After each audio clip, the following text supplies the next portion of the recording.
सम्पूर्ण पत्रकार साथीहरूलाई संवाद क्लब नेपालमा स्वागत छ। आज हामी देशको पछिल्लो यो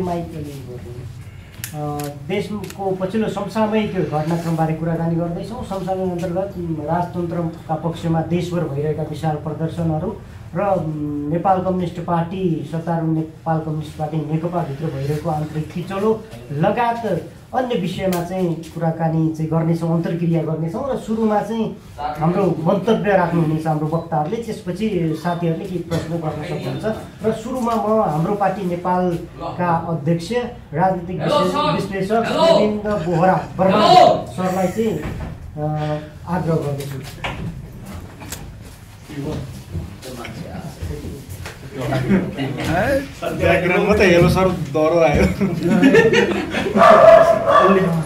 सर्वप्रथम त संवाद क्लब नेपाललाई यो अहिलेको विषम परिस्थितिमा राजनीतिक संवाद अगाडि बढाउन जुन कार्यक्रम राख्नुभयो त्यो संवाद क्लब नेपाललाई म हाम्रो पार्टी नेपालको तर्फबाट र मेरो व्यक्तिगतको तर्फबाट धेरै धेरै धन्यवाद व्यक्त गर्न चाहन्छु। पत्रकार मित्रहरू, यहाँहरू सबैलाई म स्वागत गर्दै अहिलेको समसामयिक राजनीतिक विषयवस्तुमा केही कुराहरू राख्छु। त्यसपछि तपाईँहरूका प्रश्न हामी गर्छौँ तपाईँहरूसँग। हामीले अहिलेको विशेष गरी राजावादी साथीहरूको प्रदर्शनलाई लिएर जुन एउटा चर्चा चलिरहेको छ त्यसमा हाम्रो पार्टी नेपालको धारणा के र आगामी नेपाल कता जाला मुख्य चिन्ता त्यहाँ हो। र हाम्रो पार्टी नेपालको मुख्य चिन्ता कहाँ हो भने अहिलेको यो आन्दोलनको एउटा जुन रूप अगाडि बढाइएको छ कसैद्वारा निर्देशित, यसले ६२-६३ को उपलब्धिलाई समाप्त त पार्दैन भन्ने चिन्ता हाम्रो हो, सबभन्दा ठुलो चिन्ता। र यो सँगसँगै अर्को डरलाग्दो नेपालमा 2007 साल पछाडिबाट जसरी पश्चिमा शक्तिहरू नेपालमा खेल्दै आएर उनीहरूका संरचनाहरू यहाँ निर्माण भइरहेका थिए, ती संरचनाले फेरि राज संस्थाको नाममा यो ठुलो दुर्घटना घटाउने योजना अगाडि बढाइरहेको कुरामा हाम्रो चिन्ता हो। यो चिन्ता पूर्व राजा ज्ञानेन्द्रलाई पनि भएको देखियो। उहाँका संवाद सचिव सागर तिमल सिन्हा मार्फत जुन विषय बाहिर आयो, म यो आन्दोलन चाहन्न, हाम्रो यो इच्छा पनि होइन भन्ने कुरा जुन पूर्व राजा ज्ञानेन्द्रबाट आयो, यसको अर्थ के लाग्छ भने नेपालमा गणतन्त्र पूर्व राजाले समेत स्वीकारिसकेको भन्ने अर्थ हामीले लगाउनुपर्छ। र अहिलेको आन्दोलन के होला त यसको चाहिँ हामीले विश्लेषण गर्नुपर्छ। यो आन्दोलन हाम्रो पार्टी नेपालले पहिलादेखि भन्दै आएको नेपालमा जो द्वन्द्व उद्योगीहरू छन् र त्यो द्वन्द्व उद्योगीहरूद्वारा निर्देशित र उनीहरूद्वारा परिचालित यहाँ द्वन्द्व व्यवसायीहरू जो छन्, त्यो द्वन्द्व व्यवसायीहरू अहिले सडकमा देखिएका पात्रहरू हुन् भनेको छ। सडकमा देखिएका पात्र फेरि ती 4-5 हजारका मासमा सबै मास द्वन्द्व व्यवसायीहरूका कर्मचारीहरू होइनन्। उहाँहरू इमान्दार नेपाली त हुन्, तर त्यहाँ निश्चित मान्छेहरू जसले त्यो आन्दोलनलाई नेतृत्व दिन खोजिरहेका छन्, उहाँहरू सबै द्वन्द्व उद्योगी र द्वन्द्व उद्योगीद्वारा परिचालित त्यहाँ सीमित पात्रहरू जो छन् उनीहरू द्वन्द्व व्यवसायी हो भनेर हामीले भनिरहेका छौँ। यसले नेपाललाई कहाँ लान्छ त, कता लान खोजिँदैछ त भन्दा हामीले 1 वर्ष अगाडि चीनका राष्ट्रपति सी जिनपिङको भ्रमण, त्यो लगत्तै जुन कुरा यहाँ भनिएको थियो अर्थात् नेपाल अब 2+1 को सिद्धान्तमा अगाडि बढ्छ, सी जिनपिङले भनेर जानुभएको कुरा हामीले स्मरण गर्नुपर्छ। र उहाँ बिदा हुने बेलामा एयरपोर्टमा भनेको कुरो नेपालमा अब चीन विरोधी गतिविधि गर्नेहरूको हड्डीको धुलो बनाइन्छ भनेर जुन वाक्य उहाँले बोलेर जानुभयो, त्यो सम्झना हामीले अहिले गर्नुपर्छ। र अहिलेको परिप्रेक्ष्य के हो भन्दा नेपालको स्थिति अब कुनै पनि हालतमा चीन र भारतको उद्देश्य भन्दा बाहिर नेपाल अब जान सक्दैन। अहिलेको स्थिति एउटा के छ भने पहिलादेखि पश्चिमा शक्तिहरू जो संरचना बनाएर बसेका छन् उनीहरूका विभिन्न संरचनाहरू छन्। यही बीचमा केही इनफ इज इनफ भन्ने आन्दोलनहरू पनि देखिन खोजे। उनीहरूका आन्तरिक मुभमेन्टहरू अनेकन छन्। तिनीहरूले नै उठाउन खोजेको हाम्रो आशंका हिजो मात्रै एकीकृत भएको साझा विवेकशील यी पार्टीहरू पनि पश्चिमाद्वारा निर्देशित हुन् भन्ने कुरा चाहिँ हाम्रो भनाइ छ। यसको कारण के हो भने जुन नेपाल विरुद्धको संविधान जारी भएको थियो यो संविधानमा उनीहरूको सहमत छ साझा विवेकशीलको। यहाँ पात्रहरू मात्रै भएनन् भन्ने कुरा छ। पात्रहरू मात्र नभएको र ती पात्रहरूको ठाउँमा अब हामी आउनुपर्छ र यो संविधानलाई कार्यान्वयन गराउनुपर्छ भनेर साझा विवेकशीलले प्रष्ट रूपमा भनेको छ। त्यसकारण यहाँ वैकल्पिक पार्टी भनेको पनि पश्चिमाद्वारा सञ्चालित देखियो र यहाँ वैकल्पिक आन्दोलन भनेको पनि दक्षिणबाट चाहिँ सञ्चालन भएको देखियो। र यतापट्टि हाम्रो छिमेकी राष्ट्र चीन जो विश्व उदाउँदो शक्ति हो त्यो शक्तिले नेपालमा चाहिँ मजबुत पकड अहिले पछिल्लो चरण जमाइरहेको स्थितिमा नेपाल अब त्रिपक्षीय द्वन्द्वको केन्द्र बन्ने प्रबल सम्भावना देखियो। यो भनेको नेपाल अब अफगानिस्तान हुनु हो, इरान जस्तो हुनु हो, इरान जस्तो हुनु हो। यस अर्थमा नेपालमा ठुलो रक्तपात मचिने स्थिति हामीले देख्छौँ। यो के कारणले त भन्दा मुख्यतः यसको कारण भनेको अहिलेको नेपाल सरकार र नेकपा हो। र यसको अर्को प्रमुख यसको मूल स्रोत भनेको चाहिँ नेपालको संविधान हो। जुन संविधान नेपाल विपरीत संविधान हामीले 2072 असोज 3 मा पायौं त्यो संविधान कारण देखियो। त्यो संविधानलाई कार्यान्वयन गर्ने शक्ति नेकपा देखियो र नेकपा भित्र पश्चिमाहरूको पकड भएका नेतृत्वहरूको हावी छ। त्यो पश्चिमा शक्तिको नेतृत्व हावी भएको एउटा मोर्चा प्रचण्डजीहरूले सम्हालिरहेको भन्नेमा दुईमा छैन भने त्यसमा अर्का पात्र हुनुहुन्छ केपी शर्मा ओली जो नेपाल सरकारका प्रधानमन्त्री पनि हुनुहुन्छ। र नेपालमा 62-63 को आन्दोलनमा भारतको प्रत्यक्ष सहयोग र पश्चिमाहरूको कमान्डमा जो परिवर्तन भयो यो छिमेकी राष्ट्रलाई प्रत्युत्पादक भयो। चीनले घोषित कुरा त गरेको छैन, भारतले त घोषित कुरै गर्यो। त्यसकारण चीन र भारत यो संविधान कोल्याप्स गर्न चाहन्छ अघोषित रूपमा। यो हाम्रो विश्लेषण हो। यो हाम्रो पार्टी नेपालले चाहिँ राखेको धारणा के हो भने चीन र भारत नेपालको यथास्थिति तोड्न चाहन्छ। किनकि यही नेकपा अगाडि बढिरह्यो भने अर्थात् नेकपा अगाडि बढ्नु भन्नुको अर्थ के हो भने एमसीसी पास हुनु हो र यो संविधान कार्यान्वयनतर्फ जानु हो। यो संविधान कार्यान्वयनतर्फ जानु भनेको एमसीसी पास हुनु हो। यो भनेको चीन आगामी विश्व उदाउँदो शक्ति जो छ उसलाई प्रत्यक्ष रूपमा धक्का पर्ने हो। यो चीनको विश्लेषण सहज रूपमा भएको हामीले बुझ्न सक्छौँ। मैले अघि नै भने सी जिनपिङले जो चीन विरोधी गतिविधि यदि नेपालमा हुन थाल्यो भने हामी हड्डीको धुलो बनाइदिन्छौँ भन्ने यति कडा शब्द उहाँले अहिलेसम्म बोल्नु भएको छैन। त्यो कुरालाई लिन सक्छ। र भारतले त यो संविधानलाई चाहिँ लिएर नाकाबन्दी 5 महिने लामो नाकाबन्दी गरेको कुरा हामीलाई सहज रूपमा थाहा छ।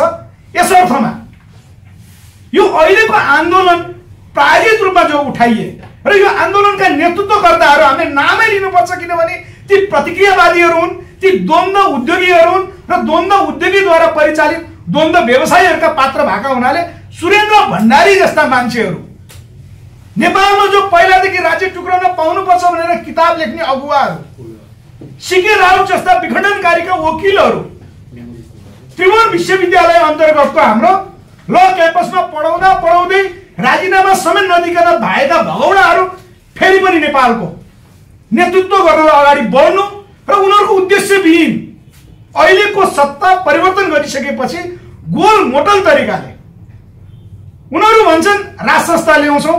पूर्व राजा जो नेपालको राजा भइसकेका व्यक्ति भन्नुहुन्छ म गणतन्त्र स्वीकारिसकेको व्यक्ति हुँ, म आन्दोलन चाहन्न भन्नुहुन्छ। उनीहरू भन्छ नेपालमा राज संस्था ल्याउँछु भन्नुहुन्छ। को राजा भन्ने कुरा उहाँहरूले किटानका साथ भन्नुहुन्न र त्यो राजाको शासनको चरित्र कस्तो हुन्छ, त्यो राज्य प्रणाली कस्तो हुन्छ भन्ने कुराहरू सुरेन्द्र भण्डारीहरूले भन्न सक्दैनन्, उनीहरूले भन्दैनन्।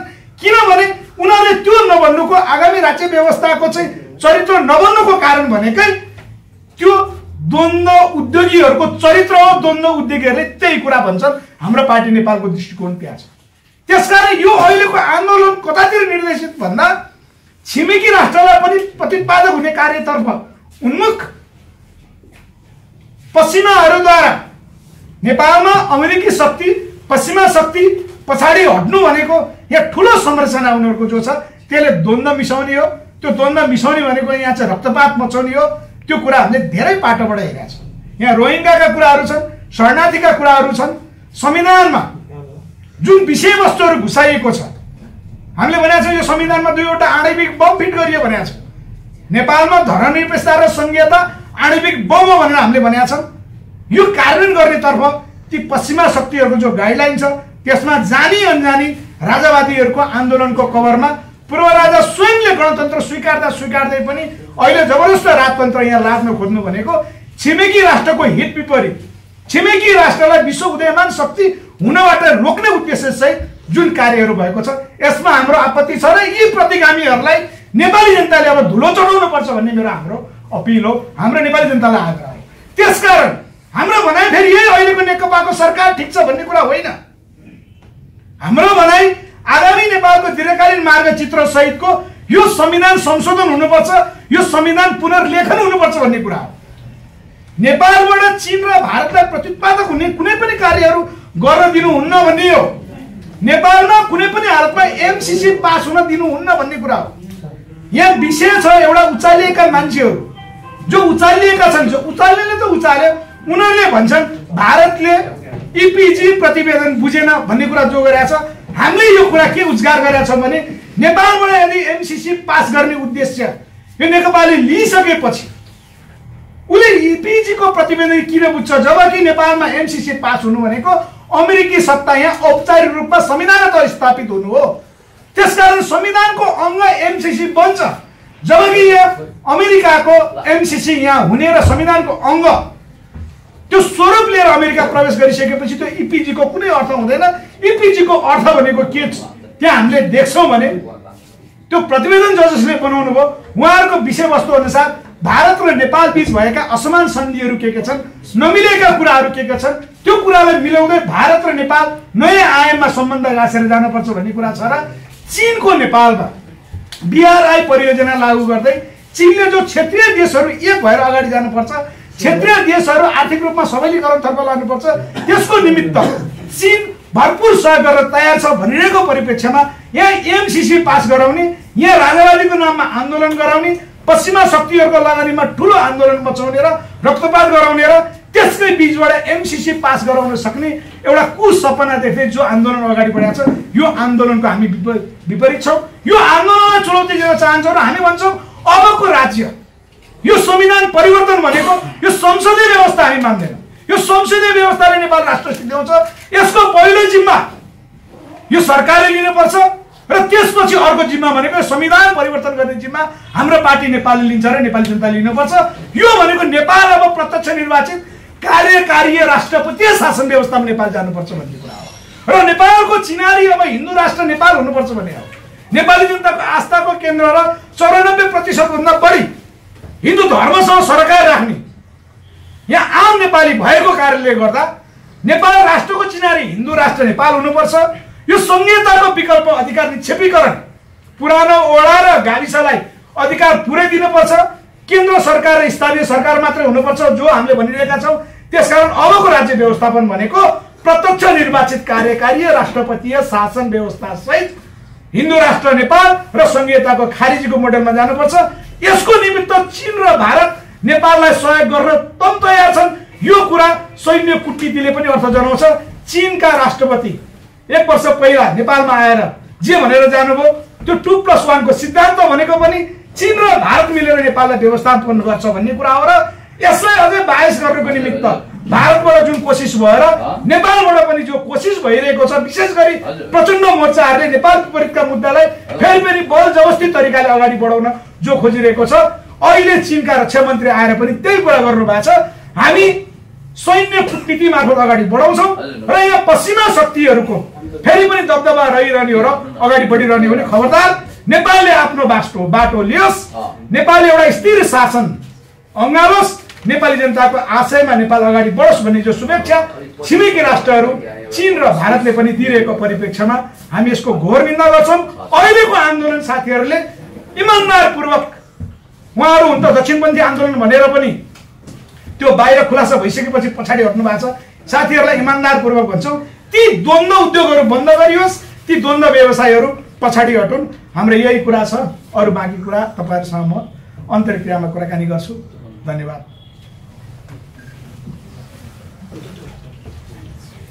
धन्यवाद छ सर, हाम्रो गोविन्द सरलाई धेरै धेरै धन्यवाद। र यसपछि म देशको पछिल्लो राजनीतिक समसामयिक विषय भनेको मुख्यतः सत्तारूढ नेपाल कम्युनिस्ट पार्टी नेकपाभित्रको आन्तरिक किचलो र राजावादीहरूको देशभर भइरहेको प्रदर्शनबारे चाहिँ आफ्नो भनाइ राखिदिनु होला। नेकपाका युवा नेता पिएचडी स्कलर पुण्य गौतम सरलाई हार्दिक अनुरोध गर्दछु।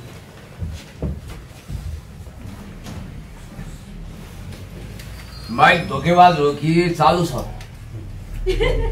पहिलो कुरो त त्यो बुझ्नु, तैपनि माइकले त्यसलाई अझ सुनमा सुगन्ध थप्ने हुन्छ। ठिकै छ, यो माइक यसो मानको खातिर मान डेकोरेसनको लागि राखिएको रहेछ। धन्यवाद। पहिला त म सबैभन्दा पहिला फर्स्ट अफ अल सबै पत्रकार मित्रहरूमा करजोरी बिन्ती गर्दै आई एम सो सरी भन्न चाहन्छु। आज मेरो कारण यो कार्यक्रम लेट भयो। आज मित्रहरूले धेरै दुःख पाउनुभयो। दर्जनौं कल मलाई मिस कलको रूपमा गर्न विवश हुनुभयो। अब सिधै विषयवस्तुतिर जाउँ। साथीहरू, विषयको गम्भीरतालाई ध्यान दिएर कृपया त्यो ढोका लगाइदिनु होला र या पिन ड्रप साइलेन्सको स्थिति पैदा होस्, म त्यो चाहन्छु। अहिले जो राजनीतिक तरलता देखिएको छ, पानी धमिलिए जस्तो भएको छ। मेरा परम मित्रले त्यसलाई नेकपा भित्रको खिचलो भनेर परिभाषित गर्नु हो। त्यो खिचलो वा खिचलो केही पनि होइन, कतै खिचडी पनि पाक्दै छैन। त्यसलाई भनिन्छ अन्तर सङ्घर्ष, वैचारिक सङ्घर्ष। वैचारिक सङ्घर्ष नभएको पार्टी भनेको हलनचल गर्ने ढिकी जस्तो हुन्छ, मृत लास जस्तो हुन्छ।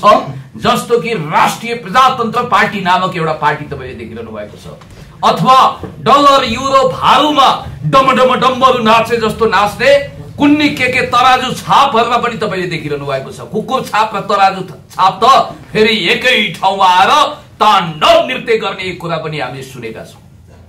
जीवन्त पार्टी भनेको त्यो हो जहाँ वाद हुन्छ, विवाद हुन्छ, संवाद हुन्छ, वादे तत्त्वबोध जयते टाइपले समस्याको समाधान हुन्छ। उहिलेको कुरा खोइले नभन्नुहोस्। लेनिनको पालामा पनि पार्टीभित्र खुल्लायाम त्यहाँ त गुटबन्दीलाई नै वैधानिकता दिइएको थियो। मेन्सेविक र बोल्सेविक भनेर बक्कैला त्यहाँभित्र पार्टीभित्र थेसिस एन्टिथेसिस सिन्थेसिसको प्रक्रिया सुरु हुन्थ्यो। त्यसो भएको हुँदाखेरि पार्टी निर्माण भएको, नेपाल कम्युनिस्ट पार्टी निर्माण भएको धेरै लामो समय भएको छैन, 2-2.5 वर्ष भएको छ। यो बीचमा महाधिवेशन अगाडि यो कार्यकाललाई हामी संक्रमणकालीन कार्यकाल भन्छौँ। एउटा पार्टी नेपाल कम्युनिस्ट पार्टी माओवादी केन्द्र जो जनयुद्धको राप र तापबाट खारिएर कोइला अथवा हिरा जस्तो भएर आएको छ। अर्को पार्टी छ, म चारवीजीलाई पनि धैर्य धारण गरेर मञ्चमा बसिदिनको लागि अनुरोध गर्छु। अर्को पार्टी छ शान्तिपूर्ण सह-अस्तित्वको माध्यमद्वारा आएको, एउटा रक्तरञ्जित परिवेशबाट आएको छ भने अर्को जनता कमरेड मदन भण्डारीको त्यो शान्तिपूर्ण संक्रमण ब्यालेट बक्सबाट समाजवाद प्राप्त गर्नुपर्छ। देशको पक्षमा, जनताको पक्षमा, विकासको पक्षमा, समृद्धिको पक्षमा, अन्याय विरुद्ध, अत्याचार विरुद्ध, भ्रष्टाचार विरुद्ध, विकृति विरुद्ध, विसङ्गति विरुद्ध, देशी विदेशी प्रतिक्रियावादी षड्यन्त्रकारी दक्षिणपन्थी प्रतिगामीहरू अनि त्यसपछि धन्दा सेठहरू विरुद्ध अगाडि बढ्नुपर्छ भन्ने मान्यता लिएर अगाडि बढेको राष्ट्रियताको धरोहर भएका दुई पार्टीहरू एकीकृत भएको छ। यति बेला जंगलमा एउटै जंगलमा दुईवटा शेरको घम्सी भएको भनेर हाम्रा सम्माननीय प्रधानमन्त्री एवं पार्टी अध्यक्ष कमरेड केपी शर्मा ओलीज्यू, त्यस्तै सम्माननीय पूर्व प्रधानमन्त्री कमरेड पुष्पकमल दाहाल जो पार्टीका अर्का अध्यक्ष हुनुहुन्छ, उहाँहरूको बीचमा नभएको झगडा पनि छ भन्ने, पानी धमिल ल्याएर माछा मार्न चाहने अनि नेकपा फुटोस् भनेर भगीरथ प्रयत्न गर्ने 33 कोटी देवता भाग्ने, अनेक किसिमको धन्दा गर्ने, उचाल्ने पछार्ने यो ढङ्गका नारद मुनि सुसुलेहरूको कुनै कमी छैन। तपाईँ यहाँहरूलाई थाहा छ हामी पुष्पलालका सच्चा सपूत हौं। जननेता कमरेड मदन भण्डारीको मान्यतालाई अगाडि बढाइरहेका छौं। हामी बीपी कोइरालाका पनि अधुरा सपनाको वारिस भएर इतिहासमा अगाडि बढिरहेका छौं। गगन थापाजीलाई म भन्न चाहन्छु, यति बेला धोतीको चुम्रो टोपीमा पुगेपछि उत्पात चोरीफुरी गर्छ भने जस्तो देशी विदेशीहरूले छाडेका छौडाहरू साडेहरूले गणतान्त्रिक बाली लतारिरहेको बेला के तपाईँ सिसाको महलमा बसेर काजु खाइरहनु भएको छ? खै बोलेको, खै तपाईँ गर्जिएको मिस्टर गगन थापा? भोटको लोभ छ कि क्या हो? अगाडि आउनु पर्यो, फन्ड पाउनु पर्यो कि अबको नायकत्व, अबको गणतान्त्रिक आन्दोलनको नायकत्व युवा पुस्ताबाट पुण्य गौतम वा गोविन्द बोहराजीहरूले लिनुपर्छ भन्ने तपाईँको मान्यता हो? यदि त्यस्तो हो भने उहाँको भरै दिएको भने ठिकै छ। तपाईँको शरीरमा बोसो लागेछ गगन थापा विश्वप्रकाशजी, आराम गर्नुहोस्। मण्डलीहरूलाई चमर हम्किनु पर्छ भने पनि हम्किराख्नुहोस्। हामी सिमे भूमे प्रेत काँचो वायु आत्मा आदि इत्यादि यो कुरामा आध्यात्मिक ढङ्गले त विश्वास गर्दैनौँ, तर प्रतीकात्मक हिसाबले यस ढङ्गका पुरानो सामन्ती तन्त्रका कल पूर्जा पाठ पूर्जाहरू सामन्तहरूको वरिपरि नन्दी भृङ्गी 64 योगिनी भूत प्रेत पिशाच भएर अगाडि पछाडि हिँडिरहेका चमर हम्किरहेका चिरकालीन हुद्दाहरू लोकतान्त्रिक गणतन्त्र विरुद्ध बाप बैरी भएर फाँसीको फन्दा भएर जाइलाग्ने कुरा सोचिरहेका छन्। के यो यति सजिलै छ? मर्दले कमाई गर्छ, नामर्दले रजाई गर्छ रे। लङ्का जलाउने हनुमान, पगरी गुत्ने ठेडु, लाइन लागेका छन् डेडुहरू। लङ्का हामीले जलाएका हौं। त्यो कुख्यात तानाशाही तन्त्र विरुद्ध 62 को आन्दोलन गर्ने मान्छे अहिले पनि हामी दरो खरो आवाज बुलन्द गरिरहेका छौं। हामी भन्छौं देश पछाडि हट्दैन, प्रतिगमनको शिविरतिर फर्किँदैन। त्यो अँध्यारो सुरुङ जहाँ तपाईका यी सारा क्यामेराहरूलाई अफ भनेपछि अफ गर्नुपर्छ, लेफ्ट भनेपछि लेफ्ट फर्किनुपर्छ, राइट भनेपछि राइट टर्न गर्नुपर्छ। तपाईहरुले ढिम्किन पाउनुहुन्न।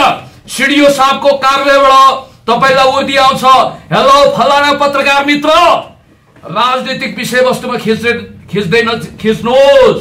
फेरि तपाईलाई कडा कानुन लगाएर राज्य विप्लव भनेर 6 महिनादेखि वर्ष दिन 2 वर्षसम्म थुनिदिन्छौं, 2 देखि 5 लाख जरिवाना गर्छौं भनेर तपाईहरुलाई आतंकित बनाउनको निम्ति यो जुन आन्दोलनको नाममा यो भिड तन्त्रले तमासा गरेको छ। भारतका मर्सिनरिजहरू भारतीय नम्बर प्लेटको गाडी दुरुपयोग गरेर नेपाली जनतालाई झुक्क्याउने यस्ता खालका अहिले गरे नतु गरे कुडा ककेट झापत गरेर हामी बाल पनि दिदैनौं। अनि हामी के गर्छौं?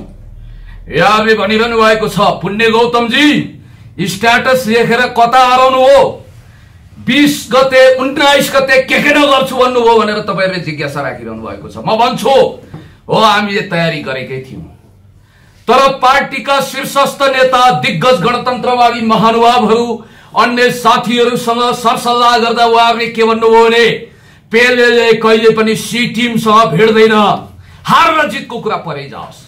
माइक टाइसन वा ब्रुक लेसनरले केटाकेटीहरूसँग ओठ निचर्दा केटाकेटीहरूसँग ओठ निचर्दा दूध आउने केटाकेटीसँग कहिले पनि प्रतिस्पर्धा गर्दैन।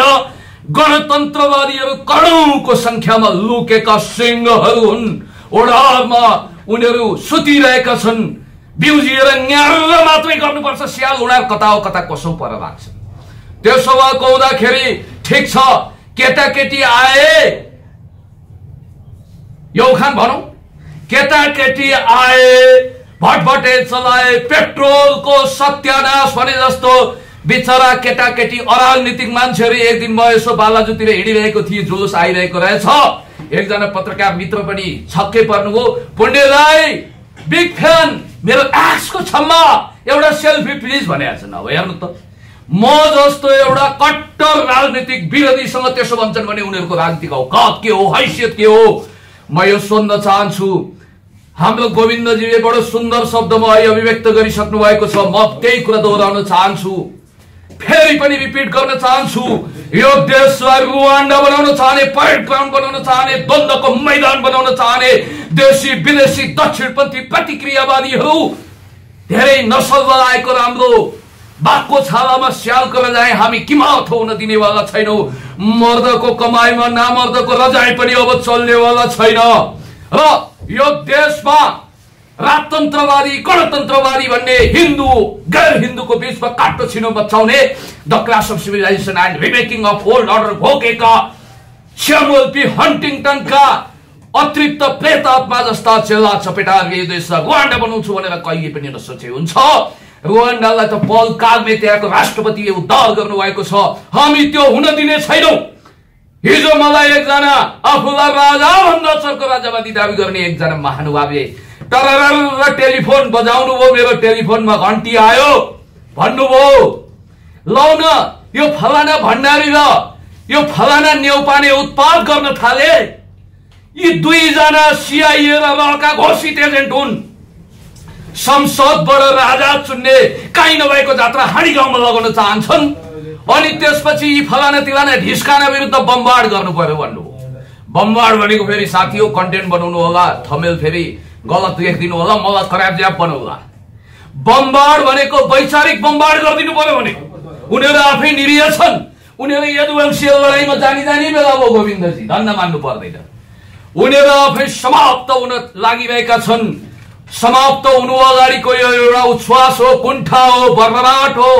कमिला मर्नु अगाडि पखेटा उम्रिन्छ, तर उहिले प्रेतात्मा भइसकेका यी मानिसहरू अझै पनि चेतेका छैन। आकाशको राउ पतालको केतु एकचोटि नपरि कसरी चेतु, पटक पटक हन्डर ठक्कर खाँदा पनि नचेत्नेहरू वास्तवमै इतिहासका ती कुख्यात पात्र हुन् जो बेला बेलामा गोमन सापले फडा उठाए जस्तै फडा उठायो लोकतान्त्रिक गणतन्त्र जनताको रगत पसिना आँसुद्वारा अर्जित भएको यो अमूल्य उपहार लुट्न चाहन्छन्। टिकटक बन्द गराउन चाहन्छन्, फेसबुक बन्द गराउन चाहन्छन्, युट्युब सखा पार्न चाहन्छन्, आदिवासी जनजाति, महिला, दलित आदि इत्यादि सबै अधिकार, सबैको अधिकार लुट्न चाहन्छन्। 250 वर्षसम्म लुटेर न्युजिल्यान्डमा झन्डै आधा नेपाल किन्न मिल्ने टापुहरू किनेर अरबौं अरब कुलाएका मानिसहरूले हो हामी भित्र पनि विकृति विसङ्गति छ, तर बागमतीमा ढल मिसियो भन्दैमा साथी हो त्यो ढलमती हुँदैन, त्यो बागमती नि हो। लोकतान्त्रिक गणतन्त्रको विकल्प भनेको सुधारिएको समाजवाद सहितको गणतन्त्र हो। हामी त्यो भनिरहेका छौं। त्यो भनेको के भने जनताले आफ्नो राष्ट्रपति आफै चुन्ने अधिकार प्रयोग गर्छन्। अब प्रत्यक्ष निर्वाचित कार्यकारीतिर मुलुक अगाडि बढ्छ। अनि चिनिया महामहिम राष्ट्रपतिको भिजिट पछि त्योभन्दा लगत्तैको हाई प्रोफाइल व्यक्तित्व चिनिया रक्षा मन्त्री नेपाल आउनुभयो। अनेक अनर्थ लगाए, तर यहाँ म भन्न चाहन्छु नेपाल र चीनको सम्बन्ध भनेको सागर जै गहिरो, मोह जै मिठो र अस्ति सगरमाथाको उचाइ बढेको छ। हामी धन्य छौं। त्यो सगरमाथा जत्तिकै उचाइ पूर्ण छ भन्ने कुरा हामीले स्वीकार्नु पर्छ। चिनिया कम्युनिस्ट पार्टी र नेपाल कम्युनिस्ट पार्टीको बीचमा फेडरल रिलेसन पनि छ। कन्ट्री टु कन्ट्री त हाम्रो राम्रो सम्बन्ध छँदैछ। हामी दुवै असंलग्न परराष्ट्र नीति नन एलाइनमेन्ट मुभमेन्टका हिस्सा हौ, पञ्चशीलतामा विश्वास गर्छौं र चिनिया कम्युनिस्ट पार्टी र नेपाल कम्युनिस्ट पार्टीको बीचमा भाइचारा सम्बन्ध भएको कुरा पनि भुल्नु हुँदैन। योगी र मोदीसँग गिडगिडाएर चमर हम्किएर तुमैव माताश्च पिता तुमैव सर्वम देवदेव भावमा गिडगिडाएर केही हुनेवाला छैन। चुत्था आफूलाई राजावादी भन्ने पूर्व राजाले त विज्ञप्ति जारी गरिसक्नु भएको छ। तपाईले हेर्नु भएको छ, सेतो पार्टीमा पनि न्युज आएको थियो। म यो तथाकथित आन्दोलनमा छैनन्। डलर युरोपहरूमा आफ्नो हातमा बेचिसकेका नक्कली राजावादीहरू जो देशलाई मैदान बनाउन चाहन्छन्, द्वन्द्वको ती द्वन्द्वको फ्याक्ट्री चलाउन चाहने, द्वन्द्वको खेतीपाती भएन भनेर निराश भएकाहरू जोखाना हेरिरहेका छन्। भिट्टे झाँक्रीले जस्तो जोखाना नहेर्नु। तिमीहरू कुन विचारधाराका हौ? म उनीहरूलाई सोध्न चाहन्छु, के छ सोल्युसन, के छ रामबाण औषधि, के छ समाधान? हो हामीले परिकल्पना गरेको भनेको उरुग्वेको राष्ट्रपति जोसेफ बोजिका जस्तो उठजोगी फड्कार छाला, जता जला उतै खाला, भोक्न बकरी पिर्न सुर्ता जसले 100% तलब भत्ता गरिबलाई दान गर्छ, त्यो प्रकारको कार्यकारी प्रमुख र सरकार प्रमुख हामीले खोजेका। खोदा पहाड निक्ला चुवा टाइपले हामी लकीरको फकीर हुन सक्दैनौ। र स्पष्ट म यहाँलाई निवेदन गर्न चाहन्छु कि नेपाल अब अगाडि बढ्यो। म तथाकथित राजावादीहरूलाई वैचारिक डिबेटको आमन्त्रण त दिन्न, किनभने विचारको सुकेनास लागेका टाट पल्टिएका बबुरा बिचराहरू गायक बन्न राम्रो स्वर छैन, लोकसेवा लडेर खरदार मुखिया हुन एसएलसी भन्दा बढी योग्यता छैन धेरैको, अनि शरीरभरि विभिन्न खालका ट्याटु खोपाएका छन्। भोलि गणतन्त्रवादी हुनु पर्यो भने 7 पत्रे छाला उकाउनु पर्ला बिचराहरूको। अनि त्यसपछि रनबन डुले पनि मान्छे त थलो किबिमै आउँछ नि त। हिजो लुटेको सम्झनामा नोस्टाल्जिक भएकाहरू लोकतान्त्रिक गणतन्त्रमा देखिएको केही विसङ्गति र विकृतिलाई आधार बनाएर गणतन्त्रै सखा पार्ने भनेर हिँडिरहेका छन्। यो दिउँसै 58 सालमा सुतेर उहिलेको कुम्भकर्ण 6 महिना सुतेर 6 महिना बिउजिन्थ्यो रे। दिव्य 12 वर्षसम्म पनि यिनीहरूको होस हवास उडेको छ, लाटो कसेर सपना देखिरहेका छन्, महाराज भनिरहेका छन्। जसको गोलीले शिकार गरे पनि महाराजकै गोलीले हो भनेर बर्बराइरहेका छन्। अरे बाबा, तपाईहरू नारायण हेटीमा राजा आउनुहुन्छ भन्नुहुन्छ, तपाईहरू ज्ञानेन्द्र सरकार भनिरहनु भएको छ। एकजना राजावादी त पिरोलिँदै थिए।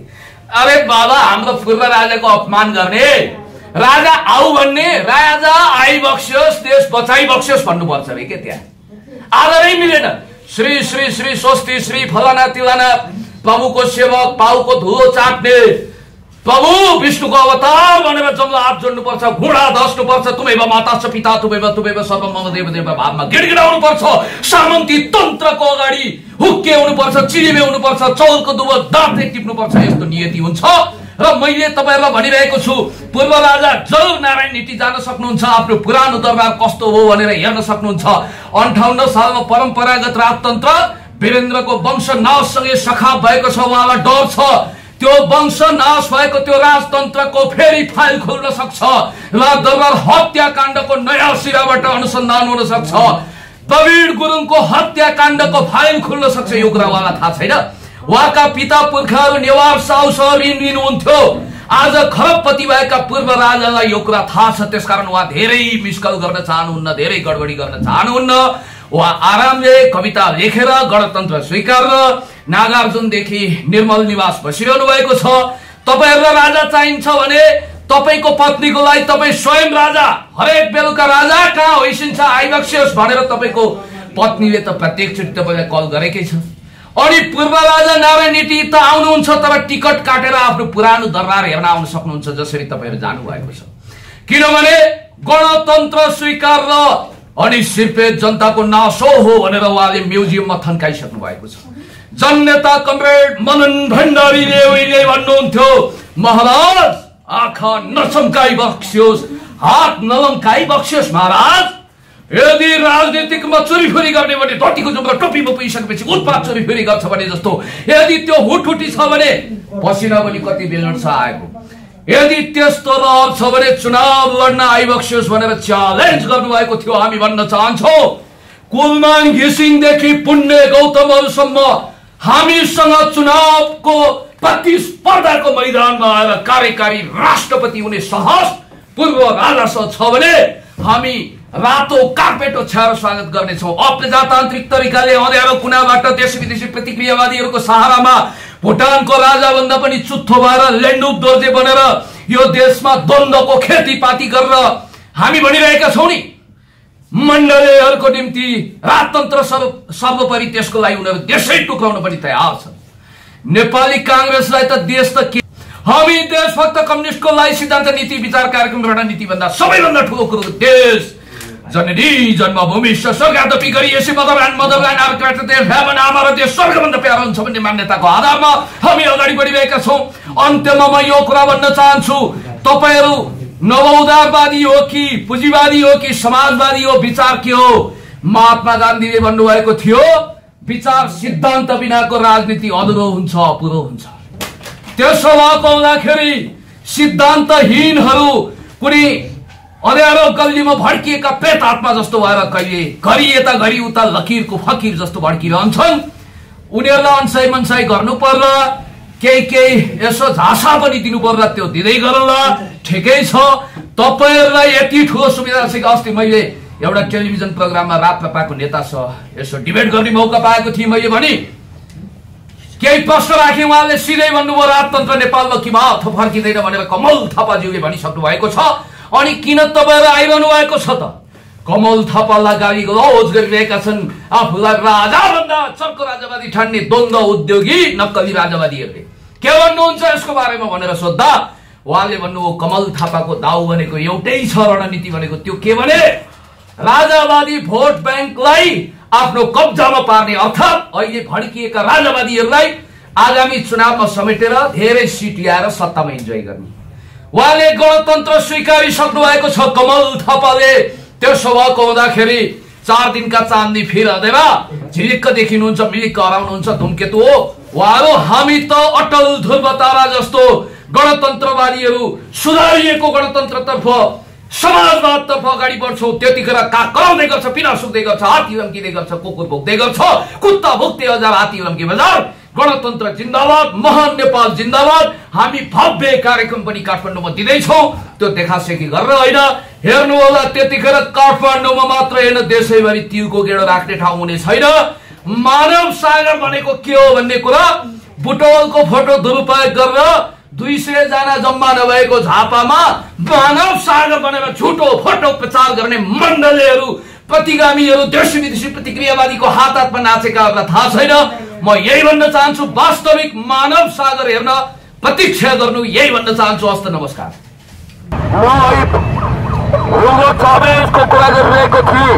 त्यो प्रसङ्ग नेपालको मामिलामा किन ल्याइरहेको छु भने एउटा लोक कल्याणकारी शासकले के गरिरहेको हुन्छ, के सोचिरहेको हुन्छ, देश र जनताको निम्ति योगदान गर्दा उसले कति त्याग गरेको हुन्छ, त्यसको आधारमा हिस्ट्रीले उसलाई सम्झिने हो। ह्युगो चावेज पनि जनताको मतले निर्वाचित भएर त्यहाँको राष्ट्रपति बन्नुभएको थियो। संयुक्त राष्ट्र संघको महासभामा जाँदा बाराक ओबामा जब अमेरिकाको पहिलोचोटि राष्ट्रपति निर्वाचित भएका थिए, तिनै ह्युगो चावेजले 2008 फेब्रुअरी 8मा संयुक्त राष्ट्र संघको जनरल एसेम्ब्लीमा जाँदाखेरि open match of the Latin America 5 century of the pillage of continent भन्ने महान किताब त्यो बेस्टसेलर बुक बाराक ओबामालाई उपहारको रूपमा दिनुभएको थियो। चिलीका all time best legend right हो एडवर्ड गुलानेको त्यो किताब त्यसपछि हट केक जस्तो भएर बिकेको थियो।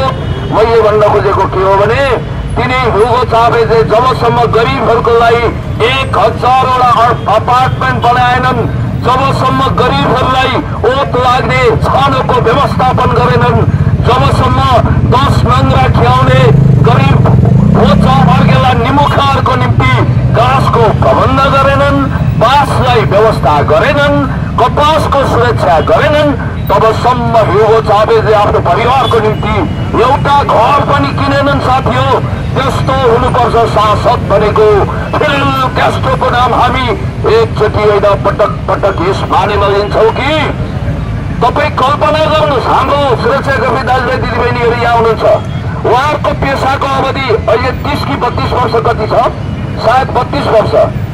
फिडेल क्यास्ट्रो 50 वर्ष सन् 1959 अप्रिल 8 देखि 2009सम्म क्युबामा शासन गर्दा 50 वर्ष राष्ट्रपति हुँदा हाम्रा किशुनजीले सुराई र छाता लिएर निस्किनु भयो भनेर हामी सुन्छौँ नि। फिडेल क्यास्ट्रोले 4 ट्याङ्कका किताब, 2 ट्याङ्कका आफ्ना कोट र क्रान्तिका सुटहरू, त्यो बाहेक हवानाको राष्ट्रपति भवनबाट निस्किँदा केही पनि लिएर निस्किनु भएन। माओ त्से-तुङ जसले 1949मा चीनमा क्रान्ति गर्नुभयो, 1978सम्म माओको आदेश बिना चीनको भनिन्छ पाप पनि हल्लिँदैन थियो। त्यहाँको राष्ट्रपति माओको एक आदेशले थरथर काम थिए।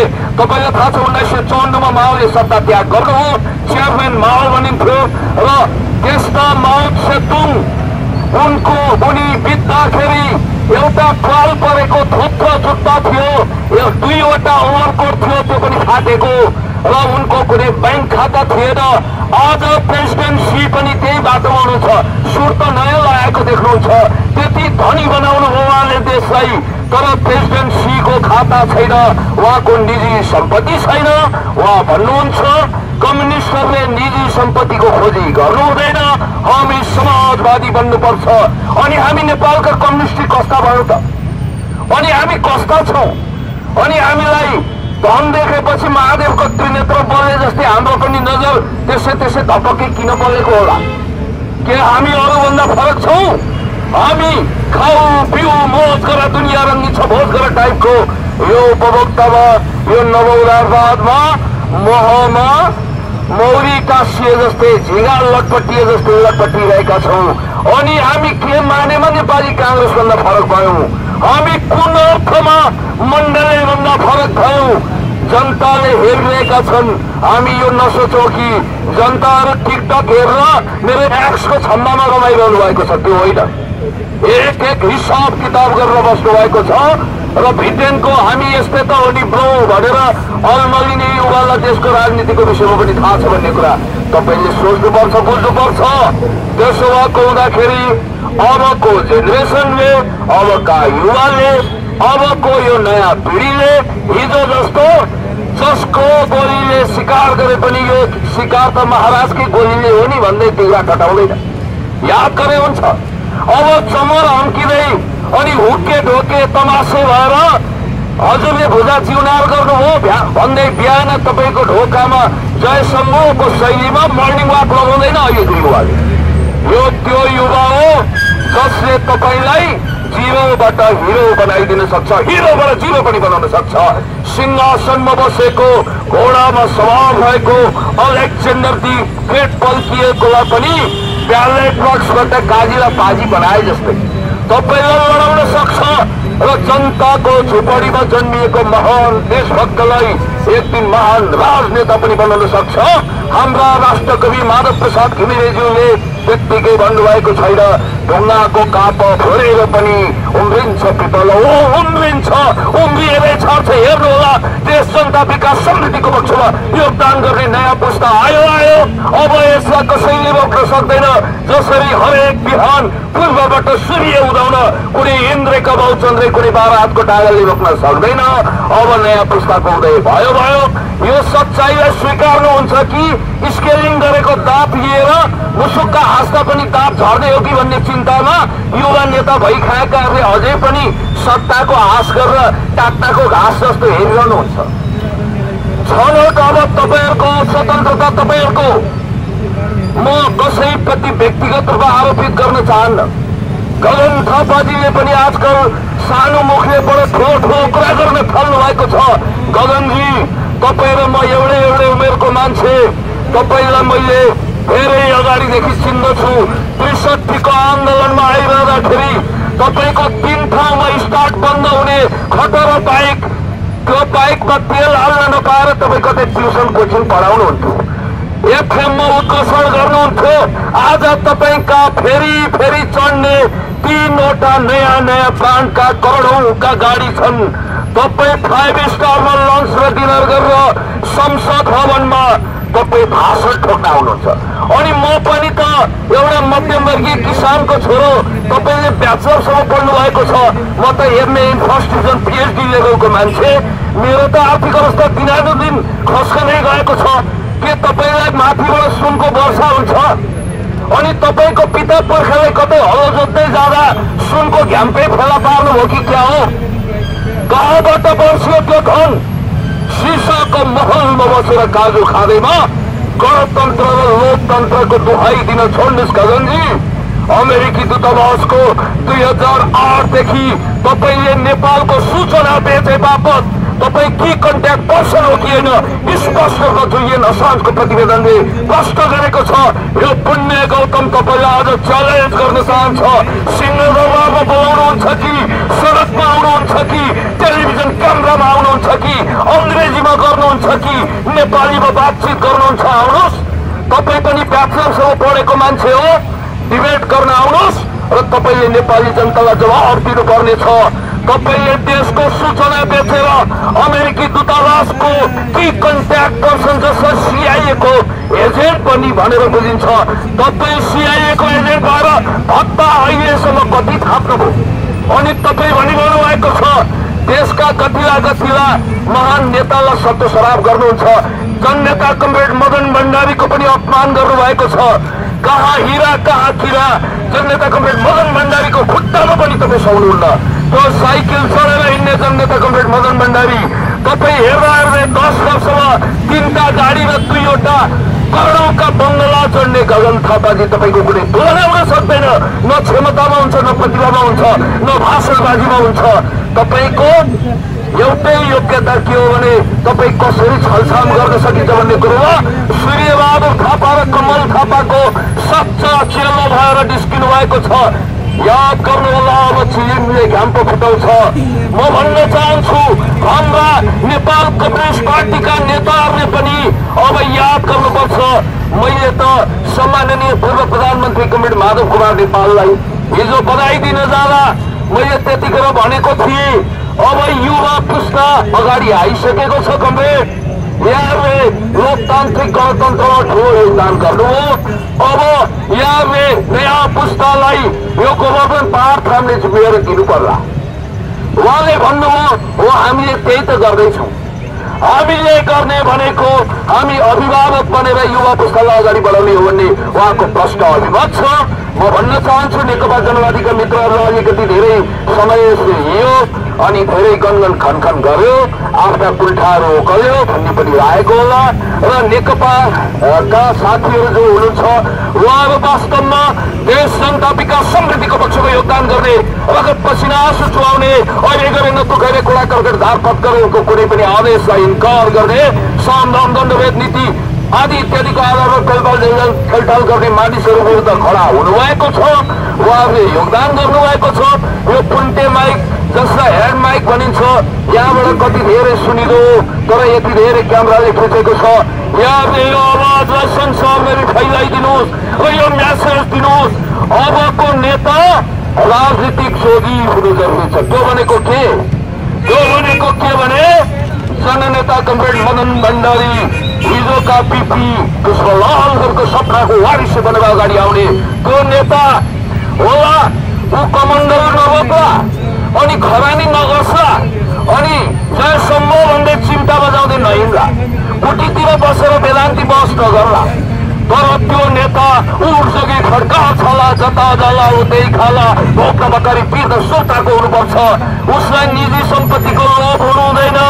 उसलाई यदि कसैलाई राजनीतिमा आएर धनसन जोड्ने त्यस्तो रक्को चक्कर छ भने कृपया तपाईँ यता नआउनु होला। यो नो इन्ट्री जोन हो, यता नछिर्नु होला, करेन्ट लाग्छ। जनताले तपाईँको नौनारी फत्रेके गलाइदिन्छन्, ढाड खुस्काइदिन्छन्। कोही तपाईँ आफ्नो स्वार्थको कोटलाई उतै खोलेर आउनु होला। कृपया यता आउनु भने सिसको पानीले झ्याम झ्याम हान्ने मात्रै होइन, भविष्यमा गोर्खे लौरी पनि हाल्ने ख्याल गर्नु होला। अबको नेता भनेको राजनीतिक जोगी हुनुपर्छ। यो लोकतन्त्रले मागेको महान योग्यता र क्षमता के हो भने तपाईँ पैसामा लोभी हुनु भएन, तपाईँ जड्या हुनु भएन, तपाईँले सबै चेलीबेटीलाई आफ्नो आमा दिदीबहिनी सरहको व्यवहार गर्नु पर्यो। तपाईँ शौखिन हुनु छ, तपाईँलाई राम्रो राम्रो रिजोर्टमा बसेर सेल्फी खिच्न मन छ भने अनि तपाईँलाई कुनै फिल्मको पर्दाको नायकले जस्तै रोमान्स गर्न मन छ भने जानुस्, बिजनेसमा जानुस्, सिनेमामा जानुस्, त्यतातिर स्कोप छ। यो राजनीति भनेको पाचन शक्ति अलि स्ट्रङ भएको मान्छे आउने हो। म पुण्य गौतमले यो उमेरमा 52 ठक्कर 53 घुसा खाएको छु। सायद मैले जति मान वा अपमान यो पुस्ता मात्रै होइन, पुरानो पुस्ताका नेताले पनि भेटेका छैनन् होला। र म यति भन्न चाहन्छु कि यो मान वा सम्मानको आगोले खरिएर हामी सुन जस्तो बन्नुपर्छ, सुनौलो बन्नुपर्छ, सुनौलो भविष्य पक्ष हुनुपर्छ। यिनै गरिबहरू, यिनै दुखीहरू, यिनै रोगीहरूको पक्षमा हामीले आफूलाई उभ्याउने हो। यिनीहरूभन्दा बाहिर जानु हुँदैन।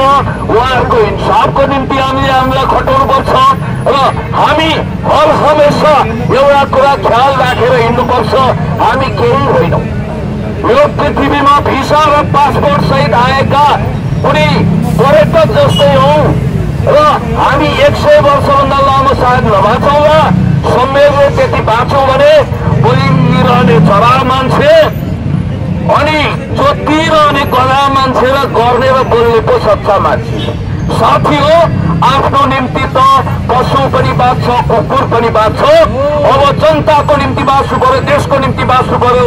नाफाको जिन्दगी छ। अब यमराजले आफ्ना दूतहरू कतिखेर पठाउँछ थाहा छैन। अनि ब्रह्मनालमा सुतेको बेलामा पनि तपाईँलाई मन्त्री बनाइने भयो भन्यो भने जरा चुरुक उठेर चियानबाटै बिउतिर आउलान् जस्ता छन् नेताहरू।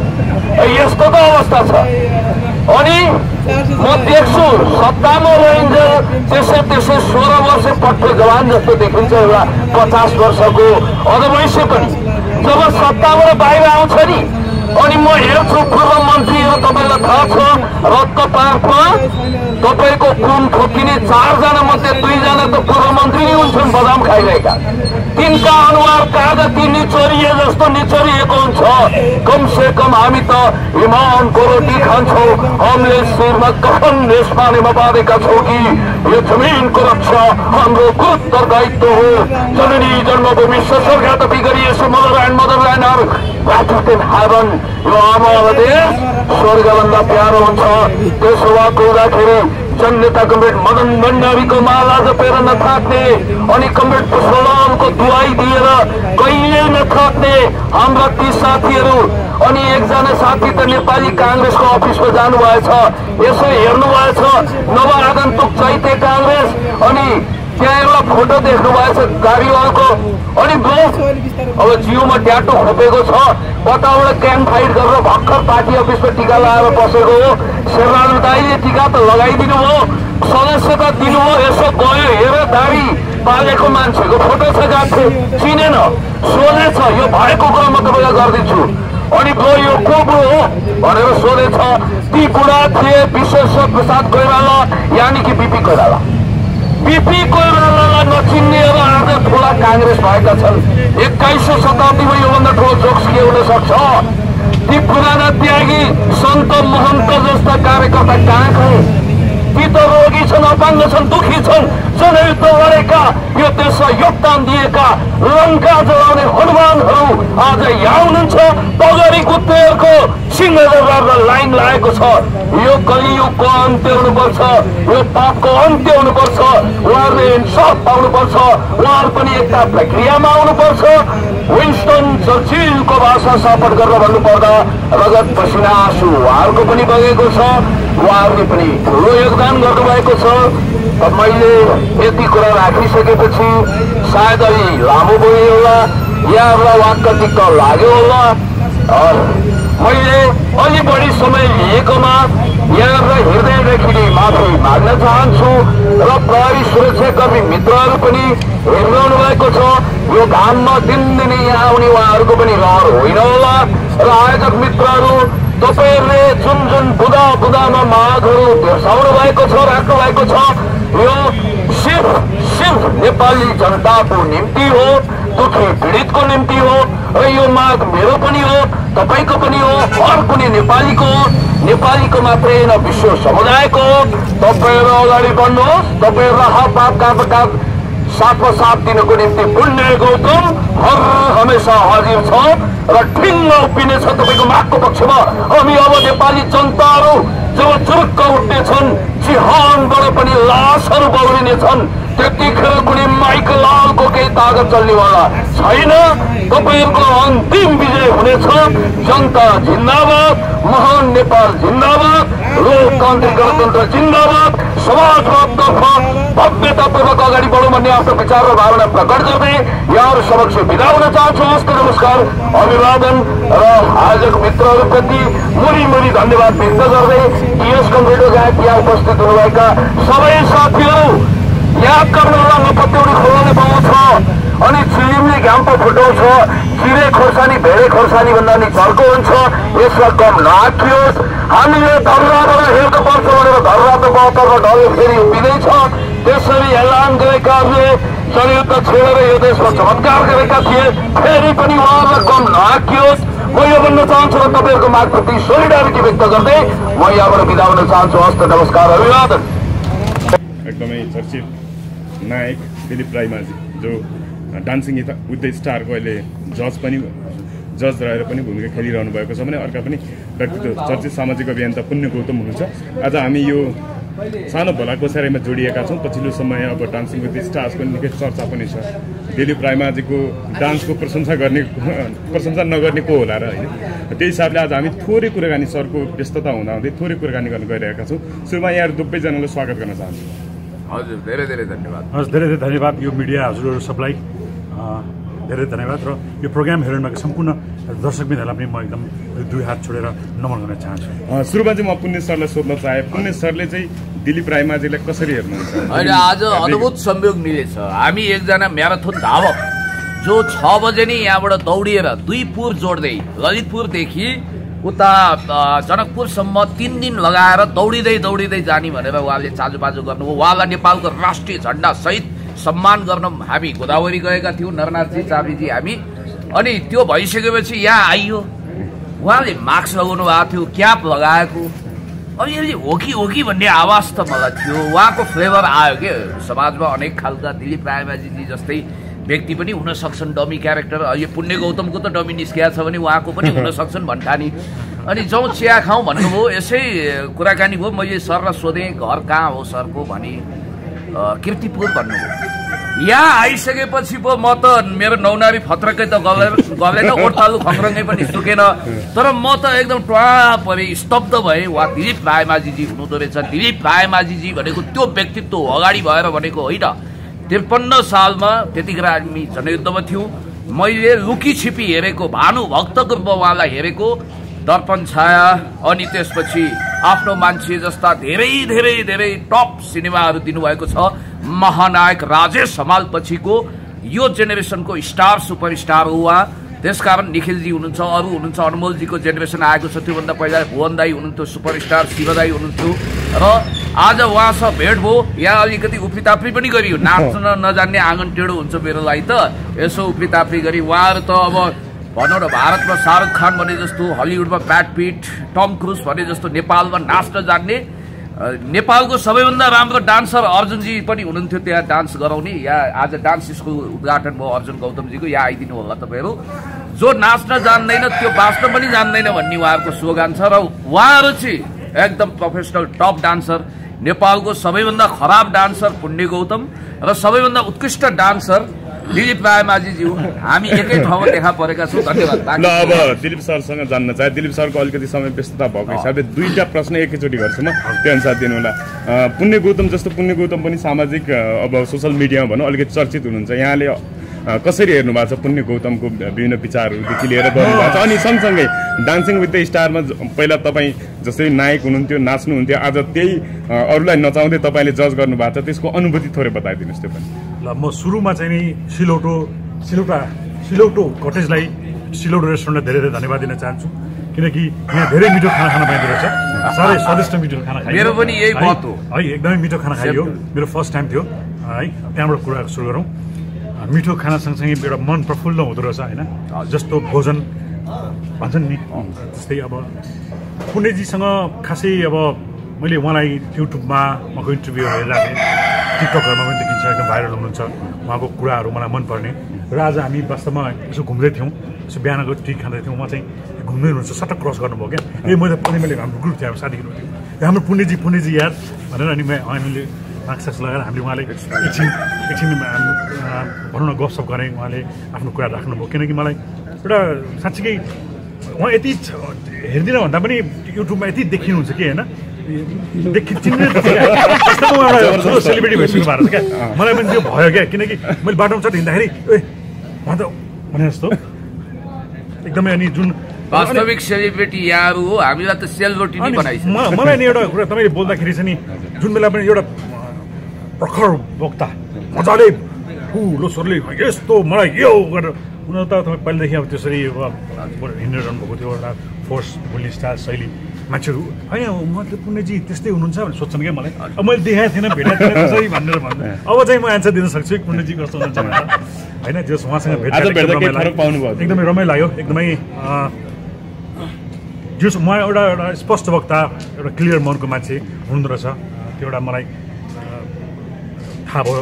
र हरेक कुराको चाहिँ उहाँ ज्ञान लिएर राख्नुहुँदो रहेछ। हरेक सब्जेक्टमा कुरा गर्नु पर्दाखेरि यो टक निकालिसक्ने, यति सालमा सालमा यो चिज यो चिज भनेर चाहिँ भन्न सक्ने व्यक्तित्व मलाई खुसी लाग्यो उहाँसँग भेटेर। उहाँ त मेरो एउटा उहाँको कमेडी पनि एकदमै अहिले हेरिरहेको छु, एकदम राम्रोसँग कमेडीहरू गरिरहनु भएको छ। पहिला के भनिदिनु हो नि सरले, छन्दै हो कि के भनिदिनु? पहिला हामी मेरो प्रिय भाइले चाहिँ धेरै स्ट्रगल गरेर आएको मान्छे। हामी चाहिँ भाइलाई छन्दे भनेर भाइले छन्दहरू दिनुहुन्थ्यो। अनि म छन्दे के छ भन्दै धेरै समय काम गऱ्यौँ। त्यसले गर्दाखेरि अब डान्सिङ स्टारमा जाँदा म अलिकति हतारमा छु। अनि त्यसले गर्दाखेरि सर्टकटमा हाम्रो पछि फिनाले हुँदैछ स्याटरडे। त्यसको लागि अब हामी अलिकति तयारीमा छौँ। हामी आफै पनि पर्फर्म गर्दैछौँ। स्टारहरूलाई, कोरियोग्राफरहरूलाई नचुने मौका पायौँ होइन। हजुरहरूले पनि हेर्ने मौका पाउनुभयो। स्टारहरूको एउटा भनौँ न हिडन ट्यालेन्ट एउटा लुकेको प्रतिभालाई हेर्ने मौका पाउनु भयो। अहिले त्यसमा बिजी छु र निकै गाह्रो अथवा कस्तो अनुभव रहिरहेछ अब सबै पनि पर्फर्मेन्सहरू 101 देखिरहेछौँ हजुर अवश्य पनि यो जजमेन्ट गर्नु भनेको साँच्चीकै अब्जर्भै काम रहेछ यो किनकि सबै राम्रो छन् किनकि राम्रो हुनुहुन्छ त्यहाँमाथि स्टारहरू भनेपछि त कोही कसैको फ्यान हुन्छ कोही कसैको फ्यान हुन्छ हामीले यहाँ यताउता मात्रै सानो मिस्टेक भयो भने पनि होइन हामीले गाल पर्छ त्यसले गर्दाखेरि अब हाम्रो हातमा छैन अब शुक्रबार र शनिबार जो फाइनल बनाउने हो हाम्रो हातमा केही पनि छैन अब दर्शकबिनहरूको हातमा छ हजुरहरूले सक्दो भोट गरेर आफ्नो स्टारलाई जिताउनु होला अब त्यही भन्दा हामी चाहिँ अब हामी प्रमोटर मात्र अब हामी मोटिभेट गर्न सक्छौँ हामी अब मोटिभेट गर्न सक्छौँ अब हाम्रो हातमा केही पनि छैन दर्शकबिनको हातमा छ दर्शकबिनहरूले चाहिँ अब चाहिँ आफ्नो स्टारलाई भोट गरेर चाहिँ एउटा star dancing with star plus Nepal चाहिँ हजुरले बनाउनु होला भन्दै म अहिले सहरको नयाँ वैशाखी डनबारे पनि केही भन्दैन उत्साहित गरेँ धेरै खुसी लाग्यो उहाँ चाहिँ यदि भिलेनको फिल्म भिलेन मेरो खेल्ने एकदम रहर छ भन्नुभएको छ होइन म कुनै दिन अवसर आयो भने अवश्य पनि तपाईँलाई सम्झिने छु र म अन्तमा आफ्नो फिल्मको पनि तारिफ प्रशंसा प्रचार गरिहालौँ अब हल खुल्दैछ हाम्रो एउटा ग्रुपले बनाएको चलचित्र अमेरिकाको हाम्रो ध्रुववन्त हुनुहुन्थ्यो अनुवन्त किरण केसी त्यसै गरी शिवरी पौडेलजीले डाइरेक्सन गर्नुभएको चलचित्र लक्का जवान हामी चैतमा रिलिज थियो तर यो लकडाउनले गर्दाखेरि रिलिज गर्न पाएको थिएन एकदमै राम्रो चलचित्र बनेको छ लक्का जवान प्लिज हेरिदिनु होला है कहिले रिलिज हुँदैछ कुनै भइसक्यो त अब पुस 20 गतेबाट हल खुल्छ भने चाहिँ हामी चाँडै छिटोभन्दा छिटो लक्का जवान लिएर तपाईँहरूको सामु आउनेछौँ र तपाईँहरूको मायाको प्रेमको प्रिमियरमा हामीलाई पनि सम्झेर थप लक्का जवान thank you very much thank you sir अनि अब अलिकति यता कुरा गरौँ के छ चार्लीले केही भन्नुहुन्छ उहाँ पनि नाच्नुभयो केही कुरा सोध्नुहोस् उहाँलाई के छ चार्ली कस्तो अनुभव रह्यो आज नाच्नु अब पहिलोचोटि डान्स गरियो पहिलोचोटि डान्स गर्दा एकदमै मलाई रमाइलो पनि लाग्यो दिलीप दाईको छेउमा बस्नु दिलीप दाईको छेउमा बसेर पुण्य दाईको छेउमा टक्क बसेर नायिकाको छेउमा बस्दै हुनुहुन्थ्यो बस्न खोज्दै हुनुहुन्थ्यो तर पछि दिलीप दाईको छेउमा नायिकाको छेउमा बस्दाखेरि अलिकति डान्स होइन छेउ पुण्य सरले दिनु भएन कि हो छेउमा बस्दाखेरि अलिकति क्लियर डान्स आउँथ्यो कि भन्ने तरिकाले छिटो सिकिन्छ कि भन्ने हो र मलाई त्यहाँ फेरि त्यहाँ आएर डान्स सिकाउँ भइरहेछ र मैले भन्दै आएको थिएँ जो धेरै नाच्छ जो धेरै बाँच्छ भन्थेँ त अहिले नाचौँ फिल हुन थालेको छ होइन एकाएक हिट हुन थाले चार्ली अति भोमा नि जानुभयो तपाईँ अति भयो अहिले एनटिभी प्लसबाट अति भाव क्या हो मेरो अति नै हो किनभने अब स्ट्रगल र कलाकारिताको अध्ययन पनि अति नै गरेँ होइन 18 वर्षको सङ्घर्षपछि अहिले क्यारेक्टरमा आइरहेको छु र त्यो सँगसँगै अति भयो सिरियल एनटिभी प्लसबाट 9 बजी आइरहेको छ र युट्युबमा गएर अति भयो सर्च गरेर पनि हेर्न सक्नुहुनेछ र त्यो सँगसँगै अहिले गीतको तयारी भइरहेको छ तपाईँले हेर्नु भयो होला दर्शकहरूले के कस्तो प्रतिक्रिया राम्रो दिइरहनु होइन यस्तो भनेर दर्शकले राम्रो प्रतिक्रिया दिनुभएको छ अब एकदम ठिक छ चार्लीको क्यारेक्टर राम्रो छ चार्ली नै हो भन्ने कुरा गर्नुभएको छ र त्यसमा अब मैले पनि चार्ली नै हो अब उहाँको एउटा गजबको विशेषता के भने तिलक कार्की चाहिँ चार्लीको फ्यान भइसक्यो उहाँले आफूलाई राष्ट्रिय अन्तर्राष्ट्रिय लेभलको सोचेर आफ्नो फ्यान आफै हुनुभयो वैशाखी डनले के भन्दियो अनि ठिक छ अब अघि दिलीप दाईले भने जस्तै सम्पूर्ण सबैको चाहिँ दर्शकहरूको छ सबैले अलि कड्किनु पर्यो तपाईँ रोइ वैशाखी म त वैशाखी लिएर आयो भने सबैजना आउनु पर्यो सिलौटो रेस्टुरेन्टमा थ्याङ्क यू यति हो केही कुरो अब म के भन्नु भने दिलीपजी नेपाली सिनेमा जगतको एउटा दिग्गज हस्ती बडो राम्रो कलाकार हुनुहुन्छ र उहाँ डान्समा पनि आदरणीय श्रीकृष्ण श्रेष्ठज्यूलाई हार्दिक श्रद्धाञ्जली दिउँ त्यसपछिको जेनेरेसनको लिडरसिप गर्न सक्ने व्यक्तित्व हो र उहाँसँग आज संयोगले बडो रमाइलो तरिकाले भेट भयो यहाँ खासमा आउने प्रोग्राम पनि थिएन कसो हामी उता इटाटोल गइसकेका थियौँ तर यहाँ आइयो भेट भयो तपाईँहरूसँग पनि बातचित भयो ल अब पुस 10 गते फिल्म हल खुल्ने रहेछ अब फिल्मको 20 गते चाहिँ एउटा महोत्सवै जस्तो हुने भयो हेर्नुहोस् त्यस कारणले गर्दाखेरि त्यो दिन कति भिड होला म यसो अनुमान गर्छु म चाहिँ त्यो दिन हेर्न जान्छु होइन म त अब यसो प्रिमियर तपाईँको अब अहिले कलाकारिता क्षेत्रमा देखिएको सक्रियतासँगै त्यो चलचित्र क्षेत्र सम्बन्धी के मेरो सक्रियताको जिम्मेवारी तपाईँ लिनुहोस् किनभने तपाईँ पनि कलाकार